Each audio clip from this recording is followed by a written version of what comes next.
विष्णु चौहान से आप लोग जेल में मिलने गए थे, क्या कुछ बातचीत हुई? युवराज को लेकर कुछ विष्णु कह रहे हैं। हाँ, युवराज को लेकर के बस युवराज को लेकर के रो रहे थे और कुछ। क्या विष्णु को मालती की कमी लग रही थी? वाकई में उसको लग रहा था उसके चेहरे से, बातचीत से? विष्णु जी रोने लग गए और हम भी वहाँ रो दिए थे उनको देखते ही। हर बात में उनकी आंस था, हर बात में हो सकता है युवराज की चिंता रही हो। हमारे साथ चंदा भाभी हैं और करमचंद भाई हैं। सबसे पहले हम इन लोगों से बातचीत करते हैं कि ये लोग विष्णु चौहान से, जो अभी जेल में है, उससे मिलने गए थे। क्या बातचीत होती है इन लोगों की विष्णु चौहान से, हम उस पर चर्चा करेंगे। उसके बाद तमाम सारी बातें हैं। सबसे पहले तो बहुत बहुत स्वागत है भैया के चैनल में जितने दर्शक देख रहे हैं सबका सादर प्रणाम। विष्णु चौहान से आप लोग जेल में मिलने गए थे, क्या कुछ बातचीत हुई? जी, विष्णु चौहान से हम लोग 15 तारीख को मिले जेल में और वहाँ बहुत देर तक हमको समय नहीं मिला था। 10-15-20 मिनट के समय मिलता है जेल में मिलने के लिए। मिले वहाँ और बातचीत भी हुई और उनसे पहला सवाल मेरा यही था, भैया क्या हुआ था और कैसे हुआ था?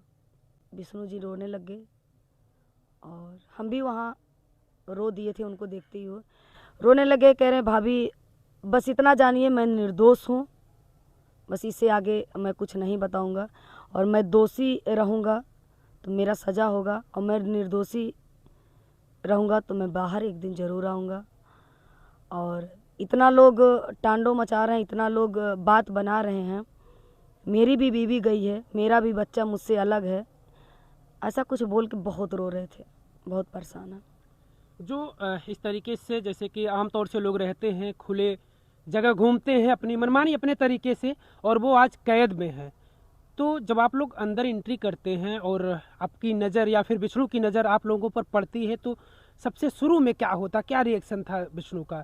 बगैर बातचीत के पहले क्या क्या रिएक्शन था? बगैर बातचीत के पहले मैं जाती हूँ, ऐसे वो जैसे कुछ जाली टाइप में बना रहता, हमारे यहाँ तो ऐसा नहीं है, वहाँ कुछ दूसरे हिसाब से जेल था। जब जाती हूँ तो इधर उधर मैं ढूंढती हूँ कि कहाँ है कहाँ, ऐसे हम लोग ढूंढते रहते हैं। तो एक तरफ वो दिखते हैं तो पहुँचते, जैसे हम वहाँ उनके पास पहुँचते, उनके वो हमारे पास पहुँच, मतलब ऐसे जाल के पीछे रहते हैं। हम भी रोने लगते हैं, वो भी रोने लगते हैं, हमारे हस्बैंड के आँख में भी आँस आ जाता है, ये हम लोगों को छुपवाते हैं, फिर ऐसे कुछ बातचीत होती है बस। करमचंद भाई, आप एक मर्द हैं और मुझे लगता है कि मर्द का दर्द एक मर्द ही समझ सकता है, तो आपको क्या महसूस हुआ? एक हालांकि वो तो सलाखों के पीछे है, लेकिन उसके नाम से मुकदमा भी दर्ज हुआ है, तो आप मिलने गए थे, तो आपको क्या लगा, क्या महसूस कर पा रहे थे? भैया नमस्कार, मैं गायक करमचंद देहाती, अयोध्या श्री राम जी की नगरी से, और सभी को सादर प्रणाम बा इनके चैनल में। मैं विष्णुराज जी से जेल में मिलने गया, तो मिलने के बाद ज़्यादा कुछ बातें नहीं हुई है, क्योंकि उनके पास मिलने के बाद बड़ा मासूम एकदम चेहरा हो गया था हम लोगों का। बस भाभी जी को ज़्यादा याद आ रहा था, उनके बच्चों को लेकर के याद आ रहा था। जब उनको देखा हमने तो उसी जिस गाड़ी में आज भाभी जी नहीं रही, उस गाड़ी में हम लोग उनके साथ टहला करते थे अयोध्या में उनके घर पर। तो एक मिनट तो हम एकदम सन्न रह गए थे। देखे, बातचीत हुई, हालचाल हुआ, और कोई ज़्यादा खास बात नहीं हुई। बस एक ही बात हमने किया, भैया ये सब क्या हो गया, कहाँ से कैसे क्या हो गया, क्योंकि मालती जी के ना रहने के बाद उसके बाद मुलाकात नहीं हुई थी हम लोगों से। बस एक ही शब्द कहें भैया कि भैया आप चाहे मुझे गलत समझिए, चाहे दोषी समझिए, अगर मैं दोषी होऊंगा तो मुझे सज़ा मिलनी चाहिए और मिलेगी, अगर निर्दोष होगा तो मैं बाहर आऊँगा, लेकिन मैं निर्दोष हूँ। बस इतना ही बात हुई, ज़्यादा कुछ नहीं। और कुछ बातचीत नहीं हो पाई? बस और कुछ नहीं। युवराज को लेकर कुछ विष्णु कह रहे हैं? हाँ, युवराज को लेकर के, बस युवराज को लेकर के रो रहे थे और कुछ बात ज़्यादा नहीं। क्या बताएं?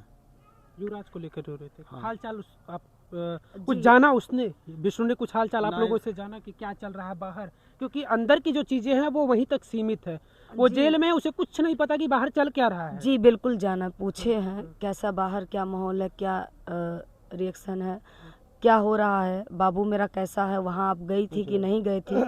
तो हमने बोली गई थी, तो वो पूछे मुझे याद करता है, फिर उन्होंने रोने लग गए, फिर बहुत रोए। हमने कहा हाँ भैया आपको याद करता है, ऐसा नहीं है, अपनी मम्मी को भी याद करता है, आपको भी याद करता है, और बाहर क्या रिएक्शन है, जो भी था जैसा चल रहा है ऐसा हमने उनको बताया। अच्छा, जिस तरीके से लोग कह रहे थे कि विष्णु चाह रहा था, ये तमाम लोगों के आरोप थे कि विष्णु चाह रहा था, क्योंकि लोग कह रहे थे कि उसका किसी लड़की से संबंध था, विष्णु चाह रहा था मालती रास्ते से हट जाए। तो क्या विष्णु को जेल में रहते हुए, ये सारी चीज़ें होने के बाद भी, क्या विष्णु को मालती की कमी लग रही थी वाकई में? उसको लग रहा था उसके चेहरे से, बातचीत से? बिल्कुल भैया, हर बात में उनकी आँच था, हर बात में हो सकता है युवराज की चिंता रही हो, क्योंकि लोग कह रहे थे कि वो मालती को चाहता था कि रास्ते से हट जाए। देखिए भैया, ये जो कह रहे हैं लोग उन्हीं को पता होगा, हमको नहीं पता था, हमको नहीं पता है। पर हर एक शब्द में उनकी आंख में आंस था, ये मैं भली भांति थी वहाँ और भली भांति देखी हूँ और जानती हूँ। हर शब्द में उनको कष्ट था। हमने ये भी पूछा, भैया जेल में कोई परेशानी, कोई मारता पीटता तो नहीं है, कोई काम तो नहीं करवाता है? फिर उन्होंने एक ही शब्द हमसे बोला कि भाभी जेल तो जेल ही होता है ना। करमचंद भाई, आप एक पुरुष हैं और एक पुरुष हो सकता है एक पुरुष से ही, मर्द से ही अपना दर्द बयां कर सके, या कुछ चीज़ें ऐसी होती जो महिला से नहीं कह सकता। तो क्या कुछ ऐसी भी बातचीत आपसे हुई हो जो भाभी सेना बात हो करके आपसे कुछ विष्णु ने कहा हो? नहीं, ऐसा कोई बात वहाँ नहीं हुई, क्योंकि ज़्यादा समय नहीं था, 10 मिनट समय मिलता है।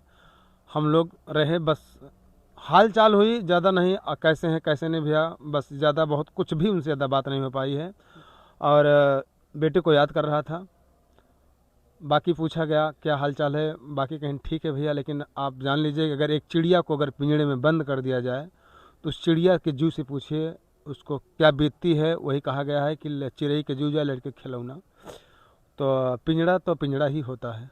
बाकी बस एक ही शब्द कहें मुझसे भैया बार बार कि भैया मैं निर्दोष हूँ, और अगर दोषी हूँ तो मुझे सज़ा मिलनी चाहिए। मैं सवाल वो फिर से आपके साथ दोहराना चाहता हूँ कि क्या विष्णु के ऊपर जिस तरीके से आरोप लग रहे थे कि विष्णु चाह रहा था कि मालती उसके रास्ते से हट जाए, ये लोग तमाम तरीके की प्रतिक्रियाएं दे रहे थे, कह रहे थे कि किसी अलग लड़की से संबंध था, तो क्या आपको लग रहा था कि विष्णु को सिर्फ युवराज की चिंता है, या फिर मालती की भी कमी, या फिर मालती को लेकर भी उसने कुछ कहा हो कि मालती हमारी पत्नी थी नहीं रही, फिर इस तरीके कुछ?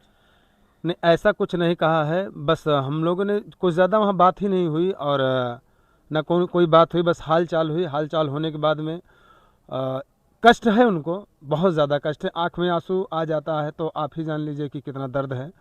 बहुत रोते कि सब लोग को तो न्याय चाहिए, ये चाहिए, लेकिन मैं पूछता हूँ कि मेरी तो पत्नी गई है, मुझसे पूछिए मुझे कौन न्याय दिलाएगा। और 3 साल मैंने जिसके साथ बिताया हूँ, 3 साल के अंदर मेरा एक बेटा हुआ है 2 साल का, मेरा बेटा किस तरह से रह रहा होगा, कहाँ से दूध पाएगा, तमाम प्रकार के ऐसे कुल बस बेटे को और वाइफ को याद कर रहे थे। बाकी परिवार को भी वो नहीं पूछे अपने कि हमारे माता पिता कैसे हैं, कैसे, हम लोग जानते भी नहीं हैं। पत्नी के न होने का दुख पता चल पा रहा था कि विष्णु को है? हाँ, बहुत ज़्यादा है, लेकिन अब जो होनी है वो हो गया, तो उसको कोई टाल नहीं सकता है। बाकी बस एक ही शब्द है उनके बाल से कि करमचंद मैं दोषी होऊंगा तो मुझे सज़ा मिलेगी, और अगर मैं निर्दोष होऊंगा तो मैं बाहर आऊँगा तो आप सबको पता चलेगा सच्चाई। तो चंदा भाभी ने गई थी जेल मिलने विष्णु राज से, और चंदा भाभी का इंटरव्यू में क्या बोल रही हैं आप लोग तो देख ही लिया है। सच में जो चंदा भाभी बोल रही हैं वो रियल में सच है। और विष्णु राज बोल रहे बहुत ज़्यादा रो रहे थे, पूछ रहे थे मेरे बच्चा याद कर रहा था कि नहीं मेरी, तो उसने बोला हाँ याद कर रहा, बाहर क्या चल रहा क्या नहीं सब उसने पूछा, और बोल रहे हर बातों में उनके आंसू थे। वो भी बोल रहे थे हम निर्दोष हैं, दोषी नहीं हैं, दोषी होंगे तो हमें सज़ा मिलना चाहिए, हम निर्दोष हैं तो हम छोड़ के बाहर तो ज़रूर आएंगे। सच में इसमें क्या है क्या नहीं अब विष्णु राज जान सकते हैं, आगे तो पता चलेगा। अभी एक ही लोग मिलने गई थी बस, चंदा भाभी और उनके हस्बैंड मिलने गए थे, उनसे इंटरव्यू हर कोई ले रहा है कैसा क्या है, और वो बोल रहे हमें पता ही नहीं चला ये सब कैसे क्या हुआ। और पूछी आपको यहाँ कोई मारता है क्या नहीं, तो बोले जेल तो जेल ही होता है। सच में दोस्तों जेल तो जेल ही होता है, वहाँ पे काम भी कराया जाता है, खाना तो मिलता ही होगा। और चलो दोस्तों अपनी अपनी राय कमेंट बॉक्स में ज़रूर दो। जब तक ले बाय बाय।